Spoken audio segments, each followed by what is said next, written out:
à la fois. On parle d'abord de la discipline académique, économie. On parle aussi d'économie politique, telle que les États ou les décideurs la pratiquent. Puis on parle aussi de la pratique économique des acteurs économiques, c'est-à-dire les entreprises, les ménages, tout ça. Il n'y a pas d'identité entre ces trois trucs. Je vais essentiellement m'intéresser à certains aspects de la pensée économique en tant que discipline académique, certains, vraiment limités, parce que le sujet, là, on pourrait en parler pendant des jours, donc forcément, c'est réducteur, ce que je vais dire. Et puis aussi des questions de politique économique. Alors, on a plusieurs points d'entrée sur la question posée. En voilà une assez connue, qui représente en abscisse, horizontalement, l'empreinte écologique. De ce côté-là, on a une empreinte écologique par habitant soutenable, durable. De ce côté-là, on n'en a pas. On a dépassé la capacité de la nature à soutenir notre économie. Alors l'empreinte écologique, c'est une mesure de la surface nécessaire à la production des biens et à l'absorption des déchets, sauf que ça ne mesure pas tout ça et que ça le mesure d'une certaine façon, mais bon, ça donne une idée de est-ce qu'on est au-delà de la capacité de la planète, donc est-ce qu'on consomme les stocks par rapport à ce qui est renouvelable.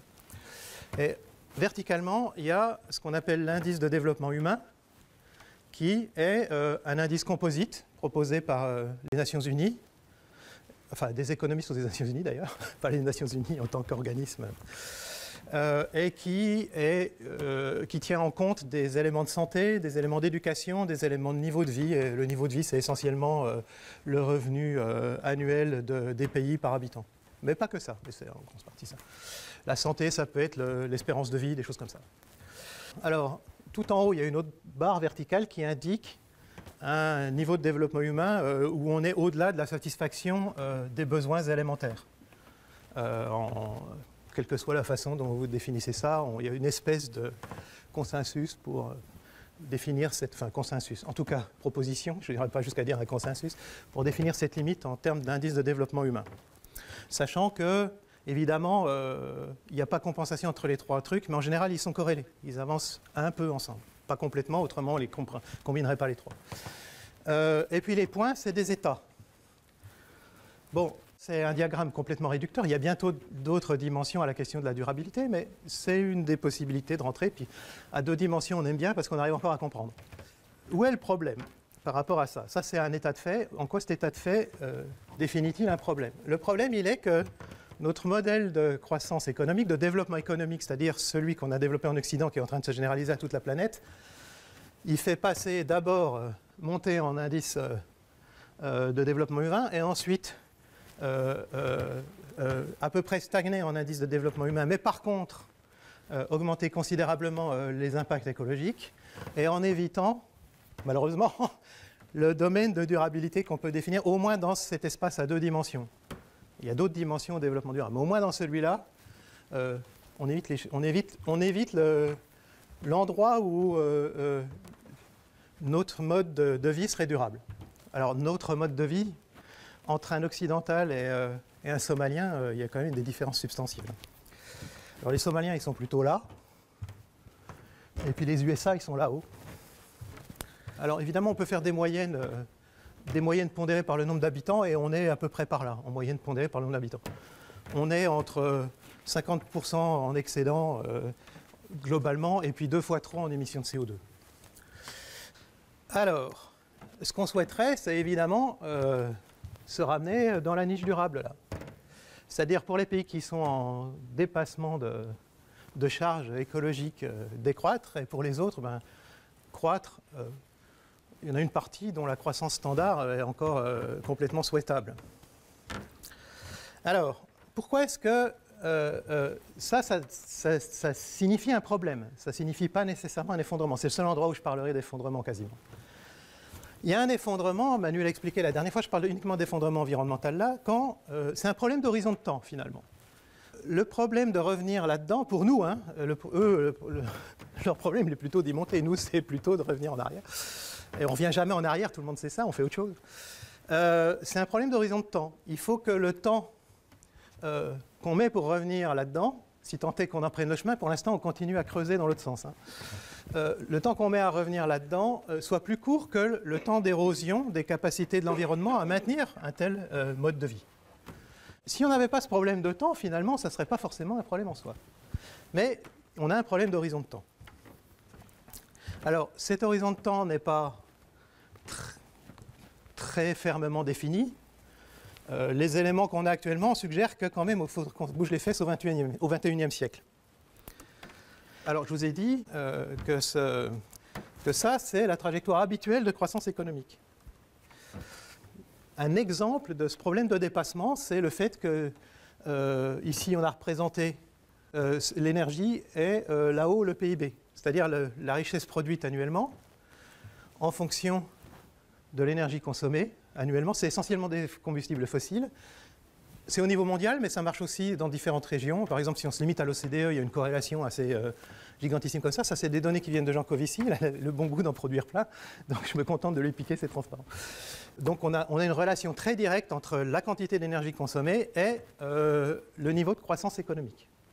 Le niveau d'activité économique auquel on est. La croissance, elle se fait comme ça. Et on vous donne ici deux dates, 1965-2015. Alors, cette corrélation, c'est aussi une causalité à double sens. C'est-à-dire que, clairement, le boom de la révolution industrielle, il a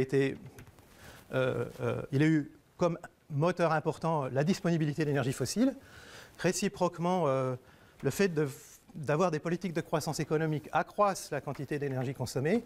Dans l'autre sens, s'il y a une restriction de la quantité d'énergie disponible, il y a une rétractation de la croissance économique. Ou s'il y a une crise économique, on se retrouve aussi avec une réduction de la consommation énergétique. Donc la corrélation, elle indique des causalités dans les deux sens. Et puis actuellement, on est à des taux de consommation d'énergie qui correspondent à des taux d'émission de gaz carbonique dans l'atmosphère qui, comme je l'ai dit tout à l'heure, représentent 2 fois ce que la planète est capable d'absorber. Alors ça induit le changement climatique, lequel réagit aussi sur les capacités d'absorption de la planète. En général, en les diminuant. Ce n'est pas vrai de tous les processus, mais en général, en les diminuant. Donc il y a un lien très, très clair entre croissance économique, sur ce genre de graphe, on voit un lien très clair entre croissance économique, production, en l'occurrence d'une forme de pollution, le CO2 à ce niveau-là c'est devenu une forme de pollution, et dépassement de capacité de la planète, et éventuellement problème d'horizon de temps dont je parlais tout à l'heure. Donc le lien entre croissance et effondrement, il est là. On peut le voir sur d'autres types de matériaux, mais sur l'énergie, c'est particulièrement évident. Là, c'est un transparent qui indique que les questions d'efficacité énergétique, c'est très problématique. On a eu dans l'histoire récente 2 périodes, c'est les 2 chocs pétroliers, de réduction d'environ 5% par an de la consommation énergétique. Les chocs pétroliers, pour les plus jeunes d'entre vous, c'était en début des années 70, fin des années 70, début des années 80. Alors qui n'était pas lié à un problème de ressources, qui était lié à une politique volontariste des pays producteurs de pétrole. Mais bon, ce n'est pas bien grave, ce n'est pas le problème. Ça a conduit à des efforts de réduction de consommation qui n'ont pas été durables. Et c'est normal parce qu'on peut faire 5% de décroissance par an assez facilement pendant 2, 3, 4 ans. Faire la même chose pendant 25 ans, c'est-à-dire continuer comme ça pendant que l'autre continue à monter. L'autre, c'est la croissance économique. C'est extrêmement problématique. D'autant plus que quand on fait des efforts d'efficacité énergétique, il y a des effets rebonds qui font qu'on finit par consommer plus que ce qu'on souhaitait économiser. Alors, dématérialiser l'économie, ça ne marchera pas non plus, à cause de ce genre de corrélation. Alors, malheureusement, elle s'arrête en 85, mais ça continue après. Mais je n'ai pas trouvé de graphe qui montre qu'il y a une corrélation forte entre l'accroissement des communications et l'accroissement des transports. Les communications, ça peut être à coût énergétique faible, quoique la dépense énergétique pour les mails, elle n'est pas négligeable, mais bon, admettons. En tout cas, les transports, eux, ils ne sont pas à consommation énergétique faible. Et puis par ailleurs, quelqu'un qui travaille dans ce secteur-là, il n'a pas un impact énergétique nul. Il a une maison, une voiture, machin, tout ça. Donc déjà, pour sa propre vie, il consomme pas mal. Et par ailleurs, pour son travail, il consomme plus d'énergie que ce que consommait un employé dans les années 60 ou 70 pour la totalité de ses activités. Juste pour son travail, la consommation énergétique des emplois tertiaires, et en particulier des emplois numériques, excède ce que la même personne pouvait utiliser il y a 40 ans, ou 50 ans. 40 ans, allez. Bon, donc il va falloir faire autre chose. Alors la première question à se poser, c'est enfin la première question que moi je me suis posée, je ne sais pas si c'est la première question à se poser, c'est pourquoi est-ce qu'on veut absolument avoir des politiques de croissance? Alors au tout début, je me suis posé cette question-là. J'ai été frappé par un truc qui, je pense, a déjà frappé un certain nombre de gens, mais qui est, on nous dit toujours qu'il faut 2% de croissance pour résorber le chômage, ce qui signifie qu'en dessous de 2% de croissance, on crée du chômage. Et la question naturelle, elle est pourquoi est-ce qu'il faut faire plus que l'année dernière pour rester au même niveau en termes d'emploi? Alors la réponse immédiate, c'est parce qu'on répartit mal les gains de productivité, mais c'est un peu court. Il n'y a pas que ça. Alors déjà, la première raison pour laquelle un certain nombre de pays veulent de la croissance, et en particulier les pays qui sont ici, et pour cela on peut difficilement leur contester le droit à faire ça, c'est un problème qu'un économiste qui s'appelle Herman Daly, qui est un des fondateurs d'une branche très hétérodoxe et très minoritaire d'économie qui s'appelle l'économie écologique, a appelé le problème malthusien. Alors le problème malthusien, c'est reformulé, ce n'est pas le problème tel que Malthus l'avait lui-même formulé, mais c'est un problème de seuil de pauvreté, de trappe à pauvreté, dans la version que Daly en a. Il y a un seuil de richesse qui fait qu'on transite de grandes familles à des petites familles. Et ce seuil de richesse, c'est fondamentalement un seuil d'éducation. Quand on est très pauvre, on a des grandes familles pour des tas de raisons, ne serait-ce que le fait qu'on ne sait pas contrôler la natalité. Et ça maintient dans un état de pauvreté, même si on est dans des situations d'augmentation de la production alimentaire. C'est ce qui se passe ici en Afrique, c'est ce qui se passe ici en Asie entre les années 50 et 2010. On représente ici deux choses, la production alimentaire totale, la production alimentaire par tête de pipe. En Afrique, bien que la production alimentaire totale ait augmenté, la production par habitant est restée stagnante. En Asie, il y a eu un moment de décrochement dans les années 80, où ils ont commencé à améliorer. Alors l'Asie, c'est grand. Hein. Déjà, on est fortement... il y a un poids très fort de la Chine là-dedans, forcément, puis aussi de l'Inde, tout ça, mais bon, globalement en Asie. Et la raison, c'est cet effet de transition démographique que je n'ai pas le temps de vous expliquer, mais c'est ça la cause principale. Donc, croissance économique, ça s'accompagne dans ces pays-là d'une croissance du niveau d'éducation qui s'accompagne de façon assez directe non seulement de politiques de maîtrise dans les cas où ils font, ce qui n'est pas le cas de tous les pays, mais ça s'accompagne de... je vais y arriver, de capacité des gens à maîtriser la taille des familles. La deuxième raison pour laquelle on souhaite de la croissance, c'est un point qui est très très discuté de nos jours, qui est qu'on souhaite éviter le problème que Daly appelle le problème marxiste. Alors, encore une fois, c'est lui qui l'a appelé comme ça, qui est que dans un système à économie stationnaire, c'est-à-dire on produit la même chose que l'année d'avant, l'augmentation du rendement du capital, enfin l'augmentation du coût de la richesse liée au capital, conduit à la concentration de la richesse. Pourquoi? Simplement parce que les rendements capitalistiques sont exponentiels. Alors, c'est un faux problème ou un vrai problème selon le côté qu'on regarde, et puis selon l'époque à laquelle on regarde. L'argument du faux problème, c'est que si tout le monde bénéficie des retombées de la croissance, et si la croissance se maintient, il n'y a pas de problème, les gens vont finir par rattraper, même s'il reste un décalage. Il y a plein d'autres aspects à cette question, je vais en mentionner quelques-uns plus tard, mais restons juste là-dessus pour l'instant. Et de fait, depuis, disons, le tournant des années 70, on a une réduction des inégalités internationales. Il y a une décroissance récente. Peut-être une perte de son, là. Il y a une décroissance récente de la grande pauvreté et de la famine au niveau international et des rapports de la FAO, l'Organisation alimentaire internationale de l'ONU, la FAO, Food and Agriculture Organization, je crois que ça veut dire, à ce sujet, etc. Par contre, dans la même période, on peut considérer aussi que c'est un vrai problème parce que dans la même période, les inégalités à l'intérieur des pays, elles, ont explosé. Tout le monde voit ça maintenant. Le 1% de Thomas Piketty a fait le tour de la planète. Les 1% des plus riches qui captent 30% de la richesse, c'est à peu près la moitié. Et c'est vrai que cette question se pose de plus en plus. Et c'est lié au fait que si on n'a pas assez de croissance, l'explication de Thomas Piketty, c'est si on n'a pas assez de croissance globale et que le rendement moyen du capital est supérieur au taux de croissance, alors forcément on se retrouve pris dans cette concentration de la richesse. Donc la façon la plus simple d'éviter ça, toute chose égale par ailleurs, c'est-à-dire sans remettre en cause les bases institutionnelles et sociales sur lesquelles on vit, c'est de faire de la croissance. Le problème de ça, c'est qu'on achète la paix sociale au prix de la destruction environnementale. Troisième élément, qui n'est pas complètement indépendant du premier, mais quand même, qui n'est pas perçu comme ça, c'est ce que Daly appelle le problème keynésien, c'est-à-dire comment lutter contre le chômage involontaire. Dans les années 30, un truc qui a beaucoup frappé les économistes de l'époque, c'était l'apparition massive de chômage involontaire. C'était impossible d'après les raisonnements économiques standards, pas forcément tous, mais au moins les plus courants, des années soit du 19e siècle, soit du début du 20e siècle.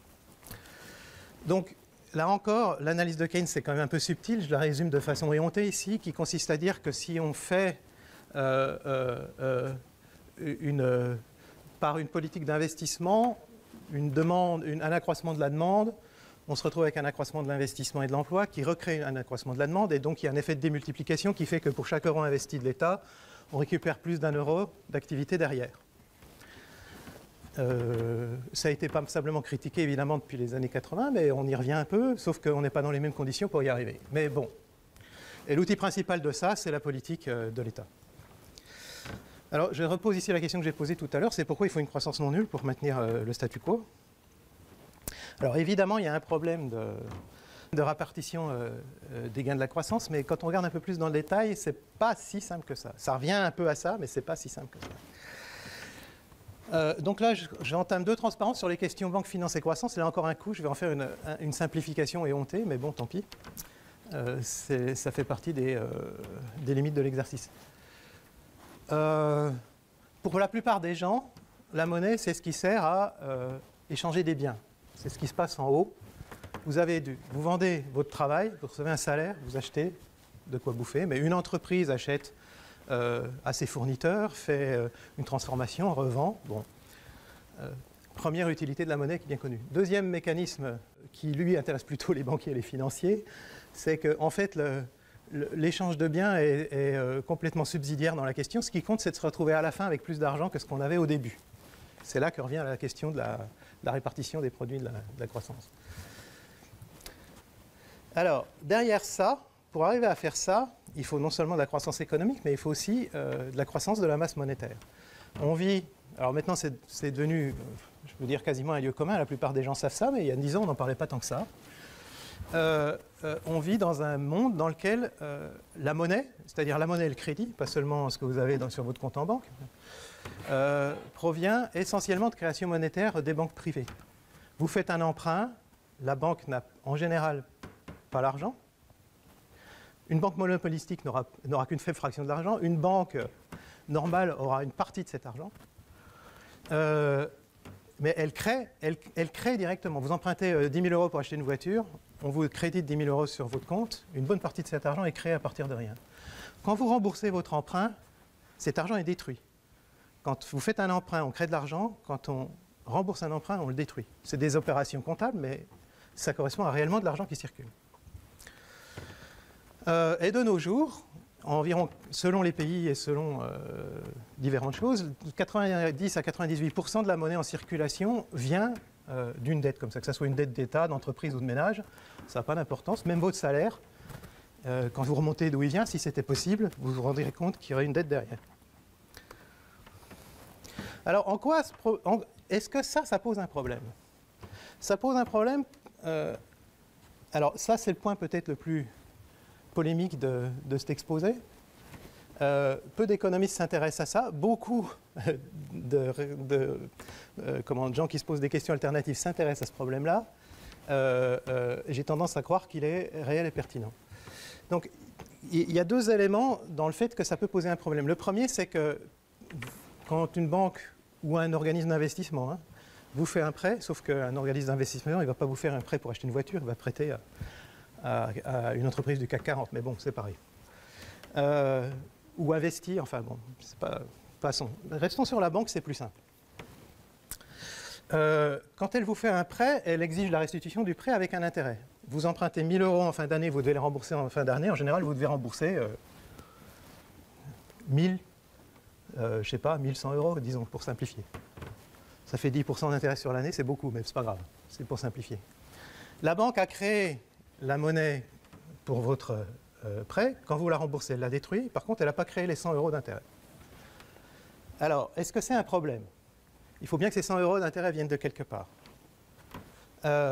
Déjà, avant de se demander d'où ils viennent, on peut se demander si déjà en soi c'est un problème. Alors, un argument qu'on entend souvent citer, c'est que ce n'est pas un problème parce que ces 100 € sont réinvestis dans l'économie. Et il y a différentes versions de cet argument qu'on appelle la théorie du ruissellement. Et c'est faux sur les deux plans. Le ruissellement ne se fait pas vers le bas, mais il a tendance de nos jours à se faire vers le haut. C'est d'ailleurs pour ça que la richesse se concentre. Et par ailleurs, les 100 € ne sont pas réinvestis dans l'économie. Il y en a une partie qui est capitalisée, il y en a une partie qui est jouée sur les casinos financiers. Ça va ailleurs. Donc de toute façon, le résultat des courses, c'est qu'on se retrouve avec un déficit de liquidité à la fin de l'année. Un déficit de liquidité, ce n'est pas supportable dans nos économies. Donc pour éviter ça, vous avez une nécessité permanente d'augmenter la dette, c'est-à-dire la création monétaire, pour couvrir le déficit de liquidité. Alors, dans le passé, c'était génial, parce qu'on n'avait pas de problème de limite de la croissance, qu'un investisseur prête avec un intérêt à quelqu'un qui pouvait développer son activité et qui tout le monde gagnait, c'était formidable, y compris les employés. Bon, parfait. Enfin, au 19e, pas tant que ça, dans les 30 glorieuses plutôt. Donc, en général, on considère que souvent en économie, que la causalité de ce mécanisme, elle est de la croissance intrinsèque de l'économie vers la demande de liquidité. Il se trouve qu'au de nos jours, la causalité est complètement inversée parce que le rapport de force est inversé. C'est l'exigence de rentabilité qui se traduit par soit une exigence de croissance de l'activité. Il faut bien que votre création monétaire, il faut bien qu'elle serve à quelque chose, donc elle peut servir qu'à 3 choses. Soit la croissance de l'activité, soit la réduction des coûts, parce qu'il faut bien que vous trouviez quelque part des coûts salariaux, il faut bien que vous trouviez quelque part la marge pour rembourser l'exigence de rentabilité, soit de l'inflation. Alors les économistes post-keynésiens ne sont pas souvent d'accord avec ce point-là. Ils disent mais c'est pas vrai, regardez la théorie de le quantitative easing après 2008, on a balancé des tonnes de liquidités, il n'y a pas eu d'inflation. D'abord c'est vrai que c'est pas vrai à court terme, et deuxièmement il n'y a pas eu d'inflation, ça dépend ce qu'on regarde. Il y a eu une inflation monstrueuse des produits financiers. Et moi je considère qu'il y a eu effectivement une inflation. Alors évidemment ce n'est pas dans l'économie réelle, mais une inflation complètement ridicule d'ailleurs, et dangereuse, liée à ce type de politique. Donc on est actuellement dans un régime de croissance contraint. On est dans un régime de croissance obligé. Alors on y arrive plus ou moins, ou plutôt mal dans nos pays, il y a des endroits où ça marche mieux, et puis le résultat, c'est les trois à la fois. On a un petit peu d'inflation chez nous, il y a des pays où on a beaucoup plus, on a un petit peu de croissance de l'activité, et tout le monde voit la destruction sociale en cours. Les trois phénomènes ont lieu en même temps, pour satisfaire cette exigence de rentabilité. Je ne vous dirai rien sur les mécanismes financiers. Denis est là, il pourra allègrement répondre aux questions sur ce thème-là. Mais on a un même problème de captation de liquidité. Enfin, je vous dirai rien au-delà de ce que j'en ai déjà dit. Ce que je vous ai dit jusqu'à maintenant depuis le début, c'est qu'on a un modèle de croissance économique qui s'accompagne de destruction environnementale. Et j'ai essayé de voir quels étaient les argumentaires plutôt de politique économique et pas fondamentalement de théorie économique, quoique il y a un lien quand même. La politique économique, elle ne sort pas du chapeau non plus. Mais enfin, bon. Derrière cette exigence de croissance. Là, je voudrais revenir sur une autre problématique. C'est est-ce qu'il y a une problématique complémentaire? Est-ce qu'il y a un problème ou pas dans la question de gérer les problèmes environnementaux par des mécanismes de marché? Et ma conclusion, c'est qu'il y a un certain nombre de problèmes. Parce que beaucoup de mécanismes environnementaux ne sont pas adaptés à une gestion par les marchés. J'ai essayé de vous expliquer pourquoi. Alors ça ne veut pas dire que, la conclusion, ça ne veut pas dire qu'il faut sortir d'une économie de marché. Ne me faites pas dire ce que je n'ai pas dit. C'est-à-dire qu'il faut la prendre sous un autre angle. Il y a déjà une distinction bien connue depuis très longtemps par tous les économistes, et puis c'est connu depuis bien plus longtemps que ça remonte à l'Antiquité, entre les questions de valeur d'échange et de valeur d'usage. L'exemple que je prends souvent, c'est celui de l'eau. La valeur d'échange de l'eau, elle est faible, bien que ça ait augmenté récemment à cause des problèmes de captage, de traitement, etc. Mais enfin, elle reste faible. Sa valeur d'échange est faible, sa valeur d'usage est immense. On n'a plus d'eau, tout le monde meurt. Hein. Bon, donc, il y a clairement une distinction entre les deux. Mais il n'y a pas que ça. Le problème de la valeur, c'est que c'est multidimensionnel. Et l'économie ramène tout à une seule dimension qui est le prix. Alors c'est à la fois la force de l'économie, mais c'est aussi sa faiblesse. Il y a des tas de vouloir mesurer toutes les valeurs par un prix, ce qui est la tendance actuelle à la marchandisation accélérée de l'ensemble de la société, c'est déconnant à la base. Ça ne veut pas dire qu'il y a des domaines où ce n'est pas une bonne idée. Il y a un problème. Admettons qu'on ne se pose pas la question de la capacité de tout, être capable de tout ramener avec un prix. Et de toute façon, même si on admet que ça c'est possible, il y a tout un tas de services que l'environnement rend qui ne sont pas chiffrables en termes de coûts et de prix. C'est vrai même du réchauffement climatique, parce qu'il y a des boucles de réattraction qu'on ne connaît pas, il y a des points de rupture qu'on ne connaît pas. C'est fondamentalement non chiffrable, bien qu'il y ait un rapport très connu, le rapport Stern, en 2006, qui est passé un certain temps à faire ce genre de sport. Il y a aussi des économistes écologiques, ceux-là, en particulier Costanza, qui a sorti une évaluation du coût des services rendus par l'environnement à la société. Bon, mais maintenant, si vous regardez dans le détail, par exemple, le coût de la grande barrière de corail australienne, vous avez des variations d'estimation d'un facteur 10 à 100, ce qui, en soi, prouve qu'on n'est pas capable de le chiffrer. Il y a un autre problème, c'est que même si on est capable de les chiffrer, il y en a qui ne sont pas gérables par le marché, du moins pas gérables sans des artifices considérables. Le marché, ça gère bien ce qu'on appelle des échanges de biens rivaux exclusifs. Alors un bien rival, c'est je l'utilise, vous ne pouvez pas l'utiliser, j'utilise mon ordinateur, vous ne pouvez pas l'utiliser. Un bien exclusif, c'est je peux par la loi ou par la force, empêcher l'utilisation, même si, de fait, par exemple, je lis un livre, vous pouvez lire le même livre. Mais on définit des droits d'auteur et des droits de diffusion pour que n'importe qui puisse pas...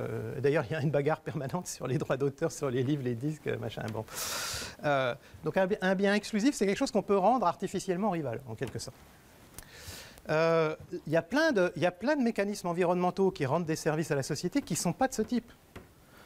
Typiquement, la qualité de l'air, c'est très difficile. Alors, c'est vrai qu'on fait des marchés carbone, que ça ne marche pas, mais enfin, c'est une autre question, etc. Mais il n'y a pas que ça. Les questions de nombreux services, ce qu'on appelle les services de régulation, ne relèvent pas de ce genre de logique. Alors, un point qui est beaucoup souligné par les économistes écologiques, c'est que la substituabilité du capital naturel, ce qu'on appelle le capital naturel et le capital artificiel, est limitée. Ça, c'est un point qui est gênant pour les théories de croissance. Mais ceci dit, c'est vrai qu'il y a des limites. Il y a un exemple qui est fréquemment utilisé, qui est vous pouvez avoir les tronçonneuses les plus efficaces que vous voulez, quand vous n'avez plus de forêt, elles ne vous servent plus à rien. C'est vrai. Donc alors après, il faut remplacer le bois par autre chose. C'est ça que ça signifie. Il y a des limites à ce qu'on peut remplacer. Un problème qui, moi, m'a perturbé longtemps, c'est celui que les modèles, en général microéconomiques, sont des modèles d'équilibre. Il y a très peu de modèles microéconomiques, c'est-à-dire microéconomique, c'est au niveau des agents. Macroéconomique, c'est la politique des États, tout ça. Enfin, bon, encore un coup à la serpe. C'est en général des modèles d'équilibre. C'est des modèles qui vous fixent les prix à l'équilibre entre l'offre et la demande. Il y a quelques extensions de ça. En général, par exemple, le prix s'ajuste avec retard par rapport à la demande ou des choses comme ça, où on est capable de faire un peu de dynamique en rééquilibre, mais fondamentalement, ces modèles-là sont des modèles d'équilibre. Alors, réciproquement, on a des tas de modèles macroéconomiques dynamiques, plus ou moins contradictoires les uns avec les autres d'ailleurs. Enfin bon. L'inconvénient, c'est que beaucoup de raisonnements sont faits sur des arguments microéconomiques et que ces arguments-là, par construction, ne peuvent pas prendre en compte des effets retards. Et des effets retards dans l'environnement, il y en a plein. Pour prendre le changement climatique, par exemple, on sait bien que l'augmentation de température, même si on arrête d'émettre maintenant, le maximum, c'est pour dans quelques dizaines d'années ou quelques siècles. Le niveau des mers, on arrête maintenant d'émettre du CO2, c'est 1000 ans l'échelle de temps. Il y a plein d'effets retard comme ça. Alors, il y a un effet retard, mais aussi des boules de rétroaction positives. Alors ça, c'est encore pire, parce que des effets retard, à la limite, on peut éventuellement encore les prendre en compte, mais des boucles de rétroaction économique de rétroaction positive dans des modèles économiques standards, c'est difficile. Alors après, on peut toujours arguer qu'un modèle comme celui de Limits to Growth, par exemple, c'est un modèle économique dynamique, c'est vrai. Sauf que ce n'est pas ce qu'un économiste appellera un modèle économique. Mais quand même, il a une nature économique quelque part, même s'il n'y a pas de chiffrage par le prix.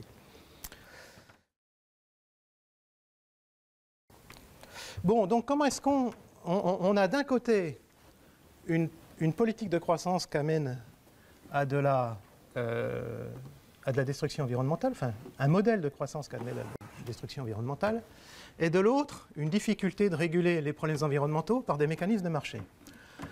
Donc comment est-ce qu'on fait pour sortir de ça? Disons, il y a plusieurs points de vue à ce sujet. Il y en a un qui, en général, les gens qui regardent les problèmes du côté physique, c'est-à-dire du côté des flux de matière, d'énergie, tout ça, et pas du côté économique, considèrent comme inévitable. Il est de dire que, bon, on a un système économique qui fait partie du système global de la planète Terre, qui pompe des ressources en amont, qui émet des déchets en entrée. Si on veut revenir à l'intérieur des limites planétaires, il n'y a pas le choix. La première priorité, ça doit être de limiter les flux entrants et sortants. Alors on peut le faire de différentes façons. Il y a des gens qui proposent l'économie circulaire, des choses comme ça, l'économie de la fonctionnalité. Mais quoi qu'il en soit, il faut limiter les flux entrants et sortants. Si vous voulez rentrer, vous n'avez pas le choix. La deuxième priorité, elle est une conséquence immédiate de la première, c'est que ça signifie qu'il faut sortir de comment? Alors, d'un modèle de croissance dont dans les pays occidentaux, en particulier en Europe, on est déjà quand même largement sorti, mais pas tellement dans les politiques qui essaient de les mettre en œuvre. À partir du moment où vous sortez d'un modèle de croissance économique de ce type-là, vous vous retrouvez très directement en face au problème que j'ai mentionné précédemment comme étant celui de l'accumulation de la richesse. Vous avez une explosion sociale si vous ne revisez pas vos politiques de redistribution de la richesse. Et la troisième priorité, qui est en général la priorité de l'économie néoclassique, elle arrive seulement en troisième priorité, c'est l'efficacité d'allocation des ressources. Alors, une fois qu'on a dit ça, on peut se demander, mais comment est-ce qu'on le fait en pratique? Alors, je vais vous parler essentiellement de mesures macroéconomiques globales ici. Et puis, c'est des exemples, ce n'est pas les seuls possibles, mais c'est pour illustrer un peu le débat. Qu'est-ce que ça signifie de faire ce genre de choses? Après, le point de débat, il est pourquoi est-ce qu'on n'y arrive pas, hein? En particulier, je voudrais vous dire un mot ici sur la redistribution des richesses. Ce n'est pas simplement une histoire des méchants riches et des gentils pauvres. Il y a un sociologue américain, Herbert Gantz, qui a publié dans les années 70 des choses assez surprenantes sur les fonctions positives de la pauvreté. La pauvreté, du simple fait qu'elle se maintient indéfiniment, et en particulier de nos jours, on peut chiffrer les programmes d'élimination de la pauvreté au niveau mondial, d'éducation, d'accès à des soins de base, etc. Le chiffrage, il est de l'ordre de 80 milliards de dollars, enfin c'est pas grand-chose, dollars ou des euros comme vous voulez, annuels. Et c'est effectivement pas grand-chose. 80 milliards de dollars annuels au niveau mondial, c'est rien du tout. À titre de comparaison, j'ai pas d'idée du PIB mondial, mais il est en trillions de dollars minimum. Et je sais que par exemple le budget militaire américain, il est de l'ordre de 600 milliards de dollars. Et c'est que le budget militaire des États-Unis. Alors pourquoi on compare ça à un budget militaire? C'est qu'il y a un lien direct entre pauvreté et insécurité. Tous les problèmes de flux de migrants, tous les problèmes de terrorisme qu'on a, le terreau de ça, c'est aussi la pauvreté. Donc ça a un sens de redéployer des budgets militaires vers l'éradication de la pauvreté. Bon. Si on ne le fait pas, c'est qu'il y a effectivement des intérêts bien tranchés, mais il n'y a pas que ça. C'est ce que pointait ce sociologue américain, c'est que la pauvreté remplit des fonctions. Il y a un argument qu'on entend tout le temps et qu'on peut prendre dans les deux sens d'ailleurs, c'est que s'il n'y avait plus de pauvres qui feraient les boulots chiants. Mais ça va au-delà de considérations strictement économiques. C'est aussi des considérations sociales. Les pauvres, ça permet aussi de conforter les dominants dans leur vision du monde. Qu'est-ce qu'on peut prendre? En ce moment, par exemple, je ne sais pas si vous avez remarqué ça, depuis une dizaine d'années, on a un retour de l'ordre bien pensant, c'est-à-dire la pauvreté, c'est parce qu'il le mérite, c'est parce qu'il ne se bouge pas le cul, c'est parce que, enfin, bon, etc. C'est dangereux ce genre de discours. Personnellement, je trouve que c'est très dangereux. Néanmoins, les pauvres remplissent une fonction sociale. Donc c'est pas si simple que ça de se dire on va éradiquer la copauvreté parce que ça ne coûte pas grand-chose. C'est pas simplement une affaire de coût. Bon, alors donc pour en revenir aux exemples de mesures globales que j'ai un peu, je ne les ai pas pris au hasard, mais on peut en imaginer un certain nombre d'autres. Alors le premier qui a à voir avec les indicatifs alternatifs de bien-être et de richesse, parce que le PIB c'est un indicateur d'activité mais qu'on prend souvent comme un proxy du bien-être et dont on sait bien que c'est un très mauvais proxy. Enfin quand on est très pauvre, non c'est un bon proxy, mais quand on est très riche ça devient un très mauvais proxy. Le minimum minimorum, et ça c'est quelque chose qui est proposé par Herman Daly dans un bouquin qui s'appelle Beyond Growth, c'est définir un PIB soutenable où on retire ce qui est de la destruction. Le PIB compte de la même façon ce qui est productif et ce qui est destructeur. Ce qui fait qu'on peut avoir de la croissance non économique littéralement parce qu'on détruit au lieu de construire. Donc vous enlevez déjà toutes les dépenses que vous êtes obligé de faire pour restaurer ce que vous avez cassé quand vous le faites, parce que souvent on ne le fait pas. Et puis vous essayez de chiffrer au mieux, je vous ai dit que ce n'était pas possible, mais au moins vous essayez au mieux la perte de services environnementaux. Si vous retranchez tout ça du PIB, déjà ça vous donne un meilleur indicateur, 1 de la richesse et 2 du bien-être. Une deuxième mesure dont on entend souvent parler, c'est de transférer la fiscalité actuelle, qui est essentiellement sur le travail, vers une fiscalité écologique. Le travail se réduit dans nos pays riches, il y a aussi beaucoup de chômage dans les pays pauvres. Alors il y a plein de discussions pour savoir si c'est temporaire, si ça va rebondir, bon, etc. Néanmoins, avec l'état actuel des choses, on est quand même dans un chômage de masse depuis 30 ans. Fiscaliser, taxer une ressource diminuante, ce n'est pas une idée terrible pour faire des budgets. Il vaut mieux taxer une ressource croissante, c'est-à-dire la destruction environnementale. Alors, il y a des tas de manières de faire ça. On peut penser à répercuter dans les prix, dans la mesure où on peut, les coûts environnementaux. On peut aussi taxer. On peut évidemment encourager tout ce qui concerne le recyclage. On peut restaurer l'environnement, au même titre qu'on peut chiffrer les coûts d'éradication de la pauvreté. On peut chiffrer les coûts de restauration de l'environnement. C'est un peu plus cher, c'est de l'ordre de 130 ou 140 milliards de dollars annuels, mais ça reste encore faible. Donc si c'est faible et qu'on ne le fait pas, c'est qu'il y a des raisons de blocage. Le vrai point du débat, il est où sont ces blocages?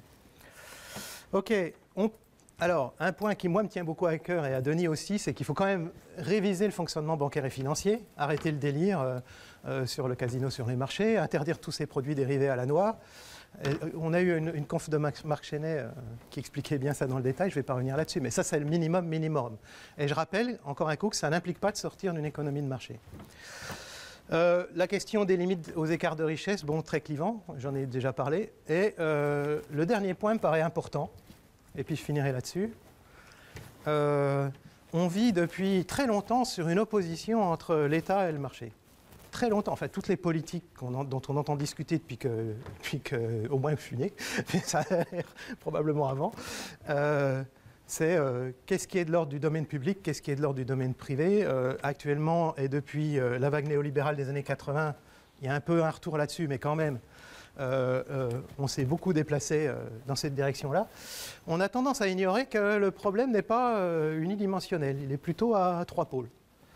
Ce que vous faites dans la vie, c'est effectivement, et vous interagissez avec les services publics, vous interagissez avec les entreprises privées, et puis vous faites plein de choses pour vous-même qui ne rentrent ni dans l'une ni dans l'autre. Alors, il y a une pointe d'autonomie là qui couvre soit de l'autonomie individuelle, vous taillez vos arbres dans votre jardin le week-end, mais aussi de l'autonomie collective. Et tout le débat actuel sur les communs, le retour du débat actuel sur les biens communs et la gestion des biens communs, relève de problèmes d'autonomie. Alors les communs, c'est quelque chose qui est ni public ni privé. L'exemple le plus, un exemple traditionnel de commun, qui était pertinent chez nous au Moyen-Âge, mais il est clair à comprendre, c'est celui des prés communaux. Alors ils appartiennent pas à toute la communauté, parce que tout le monde n'a pas du bétail dans une communauté, sur un territoire donné. Ils ne sont pas publics, donc en ce sens-là. Ils ne sont pas privés non plus parce qu'ils ne sont pas gérés par le marché, ils ne sont pas gérés individuellement, ils sont gérés collectivement. Un commun, c'est à la fois une ressource et des règles de gestion de cette ressource définies par l'ensemble des gens qui en bénéficient. Et vous avez peut-être entendu parler d'un prix Nobel qui est maintenant mort, qui s'appelle Ostrom, qui a énormément travaillé sur la question des systèmes socio-écologiques. Et son problème à elle, c'était comment éviter ce qu'on a appelé la tragédie des communs. Il y a eu un article très célèbre, je ne sais plus, je crois que c'était dans les années 70 de Hardin, qui s'appelait la tragédie des communs. Et qui est que les trucs dont personne n'est responsable, finalement, ça devient massacré. Typiquement, les pêcheries dans les eaux internationales, etc., etc. Ou l'air global. On met des CO2 ici, il devient global.